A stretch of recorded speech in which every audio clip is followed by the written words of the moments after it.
little something for them cars that be bumping.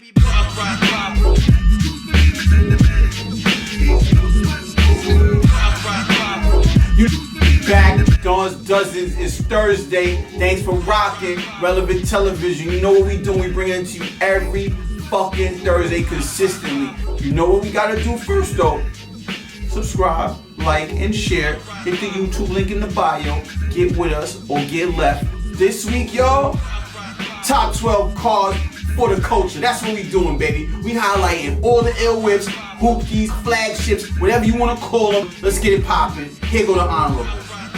Honda Excel, Cadillac Coupe de Ville, Red Corvette, Toyota Cressida. Shout out to all my Haitians. Y'all know that was y'all flagship. Navigators and Expeditions. That's for all you car club, truck club, bike, lame-o niggas with the weird vests. And Saabs and the Audi 5000. You know the fucking vibe. Oh, and last but not least, one of the illest flagships to ever touch the game, BMW 850. Let's go, baby. So boom, let's get into it, people. You know what's up. Number 12. This was the starter kit for everybody, or for most, depending on your pocket size. You know what I mean? You went from your bike or your bus pass straight to a Honda Civic, man. Shout out to all my Fast and the Furious gearheads and all you motherfuckers who out there trying to get your NOS and your boosts and all that shit, dropping your cars mad low, avoiding all them fucking speed bumps and potholes, pissing me the fuck off when I'm driving in my car because I can just do whatever I want.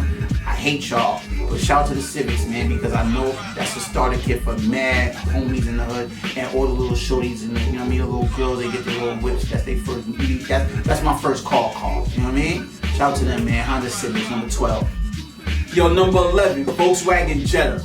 Now listen, Volkswagen Jettas was for same premise as the Civic, but you had a little bit of chicken. You threw some BBS's on your joint back in the days and you look real good. You look like a drug dealer, but you kind of wasn't a drug dealer because you kind of was a prep school kid or college student.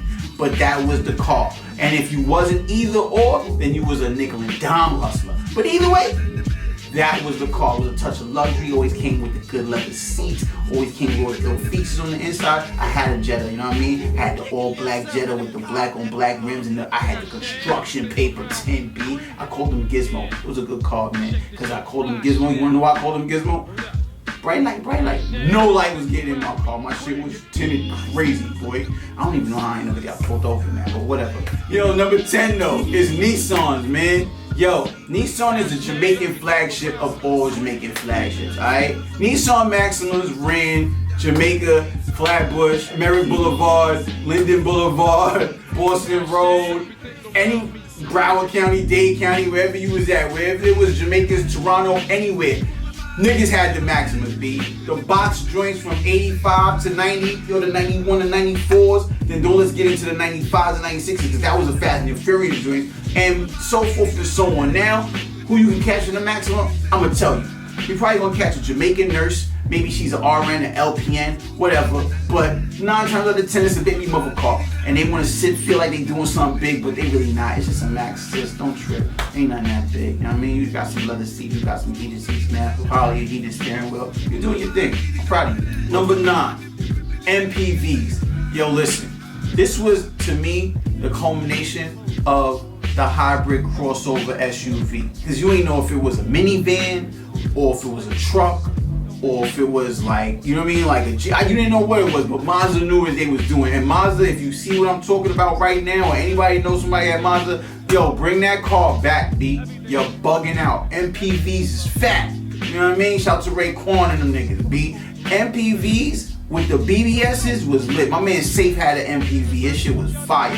But yo, the Puerto Ricans uptown, they used to throw the fucking rims and kill them with the systems, boy. MPVs, most Puerto Rican vehicle ever. That's what it stood for, B. You feel me? That shit was epic. I don't know if that's racist or foul, but nigga, that's what MPV stood for in my hood. Cause they had the crazy systems, the fire rims, and they always had the neon light kit on the bottom. Fire, son. Oh. Yo, shout out to MPVs, man. I really like that car. I always wanted one. Never been in one. Number 8, Q45, yo, Donald. You know you made this list, my guy. My man D had the Q45 Infinity. You know what it is, man. That car was ahead of its time, and they didn't know what they was doing because the wheelbase was wild wide, but they didn't have the right technology for it, so it always had like, you know, like undercarriage problems and also electrical problems. That car was a fucking headache. It was like the most bougiest hoopty you could ever purchase. Brand new or old. Cause like, I don't know nobody who ain't have a problem with that car. Q45 Infiniti, you know the vibes. It was a Nissan. Probably just a glorified motherfucking Maxima at the end of the day. You know what it is. But it's an Infiniti, man, so it got a little more bells and whistles. Shout out to them, man. Number 7, Jeep Wrangler. You remind me of my Jeep. Backseat of my Jeep, a swinging episode. Remember when the nigga Puff had the fucking brand new Wranglers and the nigga was skateboarding outside with the shit? You could take the doors off, you take the roof off. Yo, my homegirl Bree, she got a Wrangler. Them shits is official. They ain't never changed the body. And low key, yo, that was actually Hitler's flagship car. He's the one that they made that shit for back in the days. Do your Googles. I be knowing everything. Don't ever play with me. You ever want to get Jeopardy with me? I'm your man. I'm damn near a social studies teacher at this point. Next, number 6. I was tugging and I was going back and forth. Should it even make the list? Should it be as high? Should it be lower? But box Chevys, B. Chevy Impalas and box Chevys. Yo, shout out to my man Franco, Forgiato Frank. You know what's up. My son love him some box Chevys, boy. And low key, a lot of y'all don't know this. I grew up part of my life in Miami, so them cars was actually everything. Those was a lot of niggas' first cars when they was working at Winn-Dixie and Publix, bagging up groceries. That's what they was saving up for, if they was doing it legit. If you was a dope boy, you was just getting your money to get that. Box Chevys, donks, however you want to call them, those was the cars, is the car, still the car. When Ice Cube was coasting, it was a good day. What you think he was in? The Chevy Impala. Same thing with nothing but a Jeep. Number 5, B, Porsche 911. 911 is an emergency.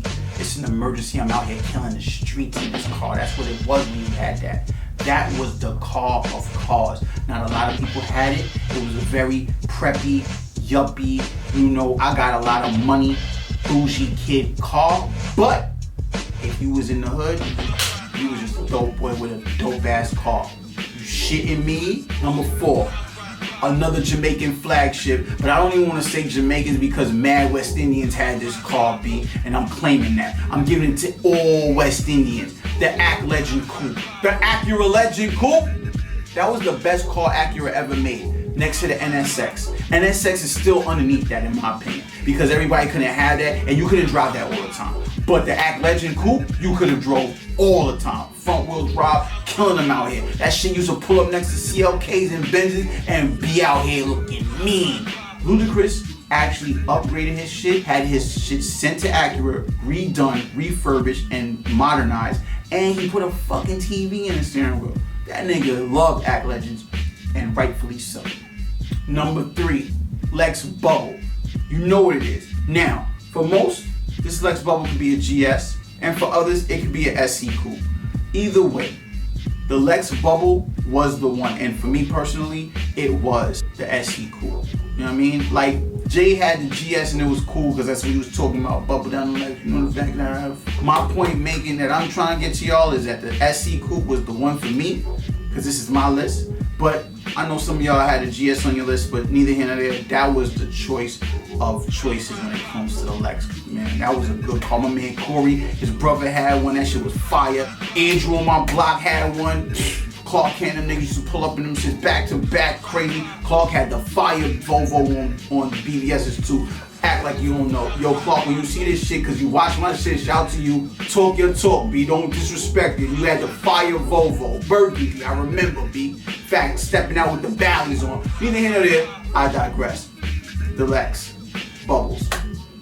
Number 2, E-Class Benz. Now the E-Class Benz, this class of Benz, man, I'm talking only really, truly, the coupes, alright? Because that drop was something serious. You remember Paid in Full with my man Lucky? He was out there like this, leaning with the bucket hat and the bubble vest. Come on, B. Come on, B. In that E-Class family, there was one Benz that mattered to everybody in the hood, the CLK. I know you're like, yo, but Chief, that's not an E. It was in the same family. They stopped making the E-Class coupe and they started bringing out the CLKs. Everyone knows that CLK. That CLK was a fucking monster out here on the street with the buggy eyes. Woo! What? And then they came out with the hypnotic blue on them niggas real quick with the silver gray leather seats. My nigga, that shit used to make bitches wet out here. Sorry, I don't care. I'm going there with it. That was it. I needed that. I never had it, but I always wanted it, and I knew what it was going to do. And yo, and when you had the Benz, the CLK, if your shit was an AMG, you was just regular out here. You was a baby mother. But if you was a nigga out here and your shit was in an AMG or if you had the Brabus, you was getting money, big money. With that B on the back, crazy. Not for the Benz, for the Brabus kid. But AMG was definitely a look. Shout out to my nigga Nigel, he signed up Benz. He know that AMG life, man. Salute to you, my guy. Big Queens in the building. Bro, what's number one, man? 325i. 325i, the BMW, the E30. We know what's up. If you don't act brand new, get smacked up. I'm sorry. Everybody knows what that is, man. When my nigga Mitch came home, you know what it is, can't keep a good nigga down. He had the red fucking E30, fucking 325, man, with the good chrome 5-star rims on it. Should have had BBSs, but it's all good. He had the BBSs on the Saab. That 325 is so lit. It's never been discontinued. It's only just been getting upgraded and evolved. It's one of the most classic cars to touch this world. Rear wheel drive to now being all wheel drive. Times have changed, but that car is always solid. It's never looked whack. Every fucking series. And that's my list, man.